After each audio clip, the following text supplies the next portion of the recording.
بسم اللہ الرحمن الرحیم۔ السلام علیکم۔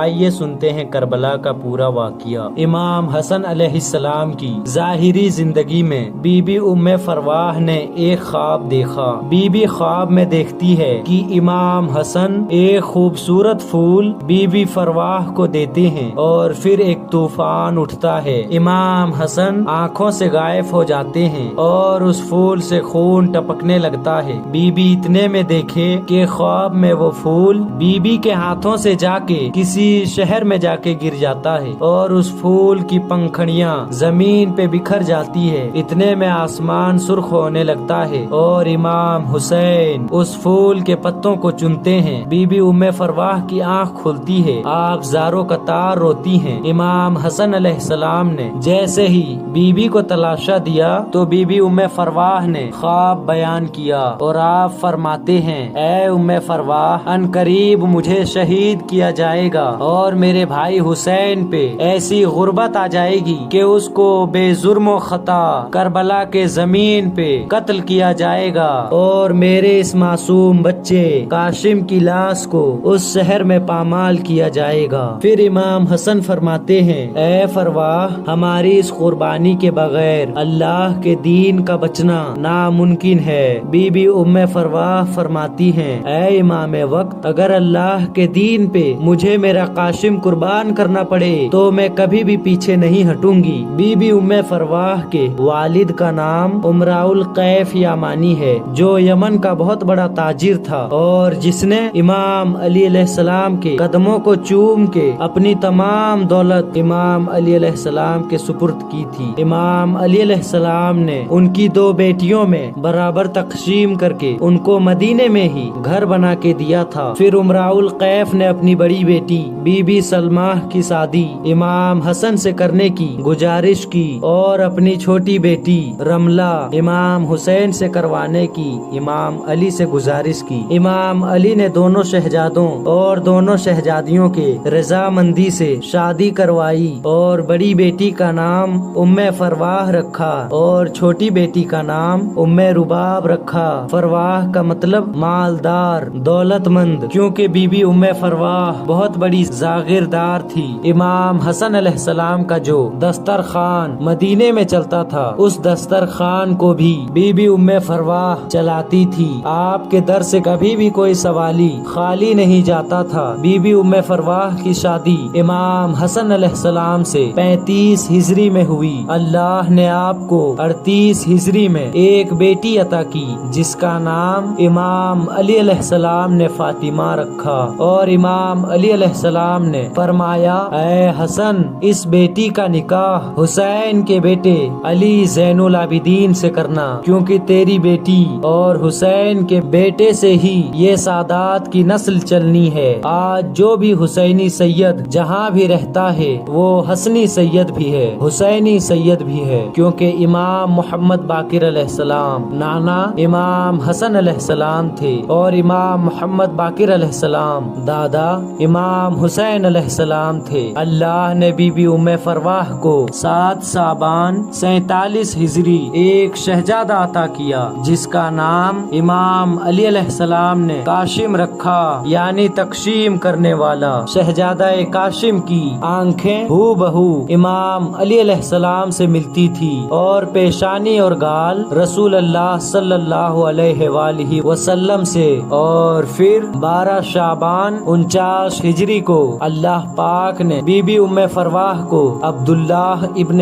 حسن عطا کیا۔ آپ کے دونوں ہی شہزادے کربلا میں شہید ہو گئے تھے۔ بس جیسے ہی 50 ہجری کا سفر کا مہینہ آتا ہے تو ایک رات امام حسن علیہ السلام بی بی ام فرواہ کو طلب کرتے ہیں اور ایک تعویذ لکھ کے یہ وصیت کرتے ہیں کہ اے فرواہ، اب ان قریب تم اپنی آنکھوں سے مجھے نہیں دیکھ پاؤ گی۔ یہ تعویذ قاسم کے बाजू पे बांध लेना, और जब गुर्बत की इंतहा हो जाए और कासिम जब मुझे हद से ज्यादा याद करने लगे तब इस तावीज को खोलना। बस जैसे ही इमाम हसन की शहादत होती है, इमाम हुसैन अलैहिस्सलाम शहजादा कासिम को अपनी पलकों पे रखते हैं। कभी भी उनको एहसास नहीं होने देते कि उनके बाबा की शहादत हो चुकी है। तारीख ने लिखा, इमाम हुसैन अपने बेटे अली अकबर से बेपनाह प्यार करते थे। आप रातों को उठ के अली अकबर के चेहरे का बोसा लेते थे, क्योंकि आपकी सूरत रसूल अल्लाह से मिलती थी। अली अकबर शहजादा कासिम से उम्र में 5 साल बड़े थे, लेकिन जब जब शहजादा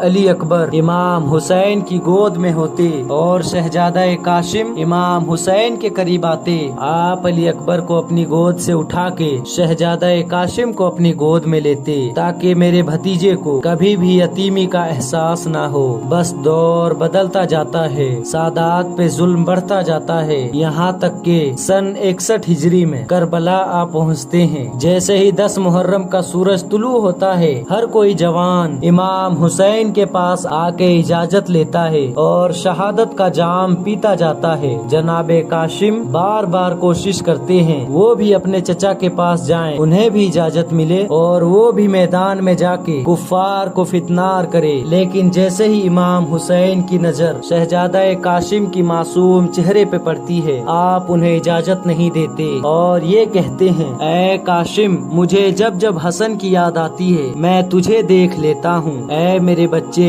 मैं तुझे कैसे इजाजत दूँ, तू मेरे भाई की निशानी है। बस जनाबे कासिम ज़ारो कतार रोते हैं। बीबी उम्मे फरवाह ने जैसे ही देखा शहजादा कासिम इमाम हसन की शहादत के बाद आज पहली मर्तबा तन्हा बैठे हैं और ज़ारो कतार रो रहे हैं, आप करीब आती हैं और फरमाती हैं, ऐ मेरे बच्चे, क्या बात है। शहजादा कासिम पूरी बात बताते हैं कि मुझे मेरे चचा इजाजत नहीं देते, मुझे भी अल्लाह के दीन पे कुर्बान होना है। इतने में बीबी उम्मे फरवाह को इमाम हसन की बात याद आती है। आप जनाबे कासिम से फरमाती हैं, ऐ मेरे बच्चे, तेरे बाजू पे एक तावीज बंधा है जो तेरे बाबा ने लिख के दिया था कि जब गुर्बत की इंतहा आ जाए इस तावीज को खोल देना, अल्लाह तुम्हारी मुश्किलात खत्म कर देगा। आज इस तावीज को खोल दे।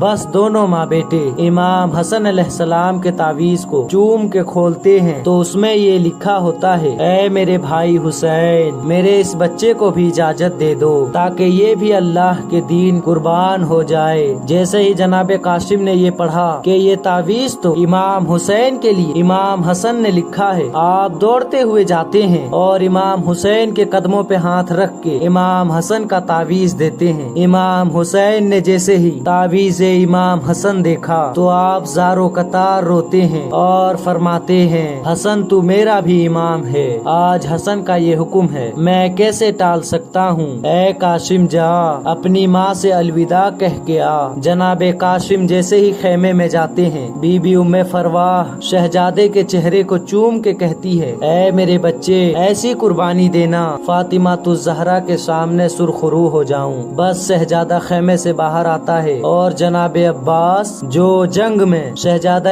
कासिम के उस्ताद थे उनको तैयार करते हैं। जनाबे अब्बास के पास जितनी भी जहां थी वो सब बड़े जवानों के थे और जनाबे कासिम की उम्र मुबारक सिर्फ अभी 13 साल के थे। बस जैसे ही जनाबे अब्बास शहजादा कासिम को जरा पहनाना चाहते हैं, कोई भी जहरा पूरी नहीं आती। इतने में जनाबे कासिम कहते हैं, ऐ चचा अब्बास, मैं जहरा के बगैर लड़ूंगा। बस इमाम हुसैन से इजाजत लेके शहजादा कासिम मैदान में आते हैं और कहते हैं, ए अल्लाह के दीन के मुनकिरों, तुमने मेरे चचा हुसैन को अकेला समझा है, आओ मुझसे लड़ो। पूरा मैदान हैरान हो जाता है कि ये रोब किसका है। इतने में आवाज गूंजती है कि ये हसन का बेटा कासिम है, आपके मद्दे मुकाबिल जो भी जाता फितनार होता। इतने में अजरक नाम का एक पहलवान जिसकी बहादुरी पूरे अरब में मशहूर थी, वो हंस हंस के कहता है कि इस बच्चे के लिए मेरे बेटे ही काफी हैं। अपना एक बेटा भेजता है, जनाबे कासिम उनको फितनार करते। दूसरा बेटा भेजता है,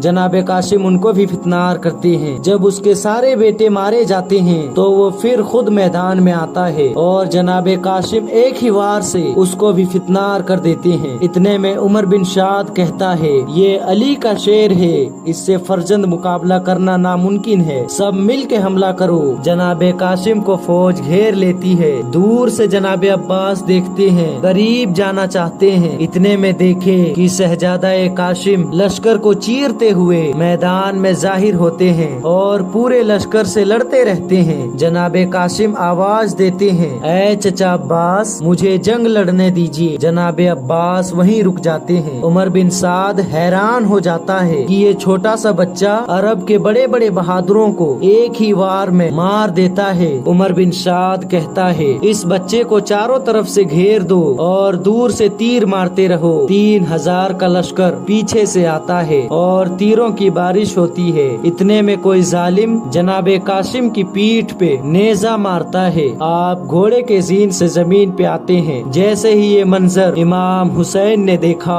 तो आपसे ना रहा गया कि एक मासूम बच्चे को पूरी फौज मिलके मार रही है। आप और जनाबे अब्बास दौड़ के मैदान में आते हैं। इतने में मशरिक के घोड़े मगरिब की तरफ भागते हैं, मगरिब की घोड़े मशरिक की तरफ भागते हैं। जनाबे कासिम जमीन पे होते हैं और घोड़ों ने आपको पामाल करना शुरू कर दिया। किसी भी शहीद की लाश जिंदा पामाल नहीं हुई, लेकिन इमाम हसन का गरीब बेटा करबला की जमीन पे पामाल होता गया। इमाम हुसैन जैसे ही मैदान में आते हैं तो देखते हैं कहीं जनाबे कासिम का हाथ पड़ा है, कहीं जनाबे कासिम की टांग रखी हुई है, कहीं जनाबे कासिम का सर पड़ा है, कहीं जनाबे कासिम की जिस्म का गोश्त बिखरा हुआ है। आप अपनी हवा में जनाबे कासिम की जिस्म को चुनते हैं और खेमे की तरफ बढ़ना शुरू करते हैं और वहाँ बीबी उम्मे फरवाह इंतजार कर रही होती है कि मेरे बेटे की लाश आएगी। इमाम हुसैन को दूर से देखा, बीबी अर्ज करने लगी, ऐ इमाम वक्त, मेरे बच्चे की लाश कहाँ है? इमाम हुसैन जैसे ही अपनी हवा बीबी उम्मे फरवाह को देते हैं, आप खोल के देख के जारो कतार रोती हैं और फरियाद बुलंद करती हैं कि ऐ अल्लाह, मेरे बच्चे का जिस्म तक बाकी नहीं बचा।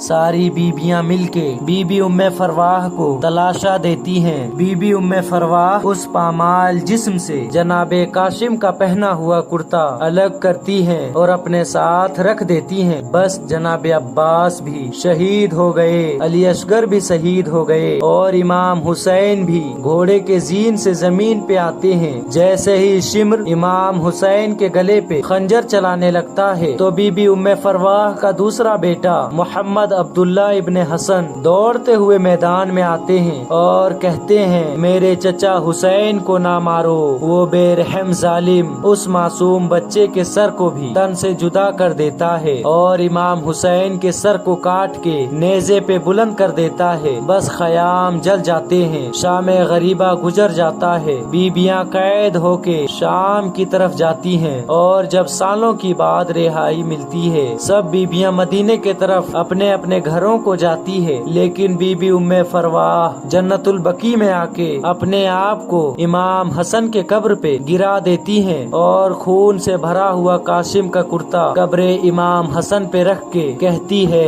ऐ मेरे मौला हसन, हमारे बच्चे ने इस्लाम के लिए ऐसी कुर्बानी दी है कि उसका जिस्म तक बाकी नहीं बचा। सलाम हो शहजादा कासिम पर, सलाम हो बीबी उम्मे फरवाह पर और सलाम हो करबला के तमाम माओं पर। तो ये था 10 मुहर्रम का वाक़िया मैदान करबला।